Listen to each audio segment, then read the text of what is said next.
Je m'appelle Jean-Marie, je viens du Rwanda. Quand j'avais 17 ans, il y a eu un drame dans ma famille. Il y a mon père qui a été assassiné. C'était vraiment très difficile à accepter, surtout que mon père était tout. J'avais entendu qu'il fallait pardonner, qu'il fallait aimer ses ennemis. Là, dans cette situation, il n'était pas question. Je me disais, si Dieu existe, il ne peut pas me demander ça. C'est pas juste. S'il m'aime, le mieux qu'il peut me faire, c'est me venger. On a eu une réunion de la famille pour décider la suite. On vivait par le salaire de mon père. Ma mère était mère au foyer. On était 8 enfants, donc il n'y avait pas moyen de rester en ville. La deuxième solution, c'était aller au village. Au village, c'était aussi impensable parce que c'est là où on venait d'assassiner mon père, parce qu'il était l'héritier. Et c'est nous qui étions héritiers après lui, donc on était aussi candidats à la mort.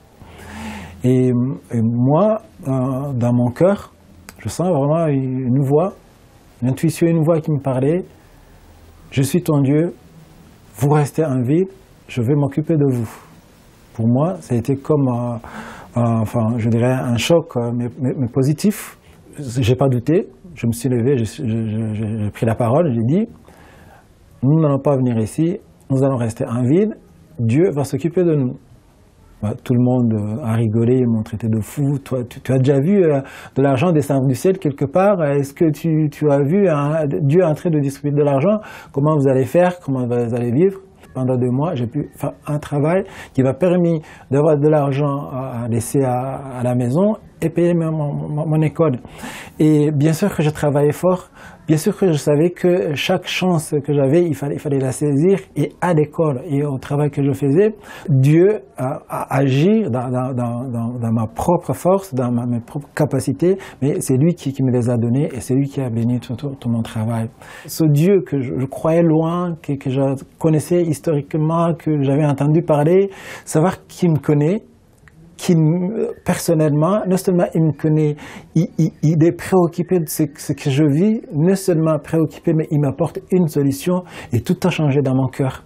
La joie de vivre que j'avais perdue, l'envie que j'avais perdue, le bonheur que j'avais perdu m'est revenu.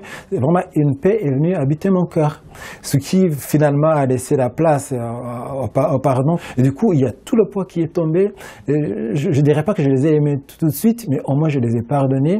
Je voudrais vous témoigner que Dieu n'est jamais loin, il est proche de ceux qui souffrent. Ça peut prendre longtemps, mais quoi qu'il en soit, il faut savoir que Dieu nous aime et qu'il reste avec nous dans notre souffrance et qu'il ne se fait pas plaisir de nous voir souffrir et qu'il vient souffrir avec nous. Il n'est jamais loin, c'est le Dieu d'aujourd'hui, c'est mon Dieu et c'est ton Dieu.